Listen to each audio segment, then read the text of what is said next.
আপনারা যারা মিডল ইস্টের দেশগুলো সৌদি, দুবাই, কাতার, মালয়েশিয়া এগুলোতে আসতে চান, আমি অনেকেই দেখি অনেক সময় অনেকে বলে যে আপনাকে 70,000 টাকা বা 80,000 টাকায় নিয়ে আসবে, এরকম অনেক অনেক কথা বলে। আবার অনেকজন কিন্তু আপনার যে টাকা লাগে তার থেকেও বেশি চার্জ করে, দেখা যায় 4 লক্ষ 5 লক্ষ টাকা, ঠিক আছে। কিন্তু আমার কথা হচ্ছে এইখানে আপনি দেখেন, যেখানে যে কোনো একটা কোম্পানি যদি আপনার থেকে 4 লক্ষ 5 লক্ষ টাকা নেয়, সেখানে 80,000 টাকা দিয়ে আপনাকে কিভাবে নেয়, বা 1 লক্ষ টাকা দিয়ে একজন ব্যক্তি আপনাকে কিভাবে নেয়, এটা অবশ্যই আপনার বোঝা উচিত ছিল। দেখেন তারা কি করে, অনেক সময় আপনাদেরকে নিয়ে তারা নিয়ে আসবে, দেখা যায় বলবে নদীপথে নিয়ে আসবে, মানে কোনো না কোনোভাবে নিয়ে আসবে, নিয়ে এসে আপনাদেরকে পৌঁছে দিবে, কাজটা যা আছে এগুলো আপনারা খুঁজে নেবেন।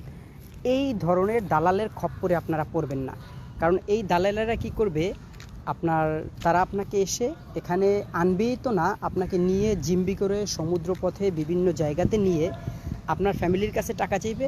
এরপরে আপনি যদি টাকা না দিতে পারেন, আপনার শরীরের অঙ্গ প্রত্যঙ্গগুলো কেটে কেটে বিক্রি করা হবে।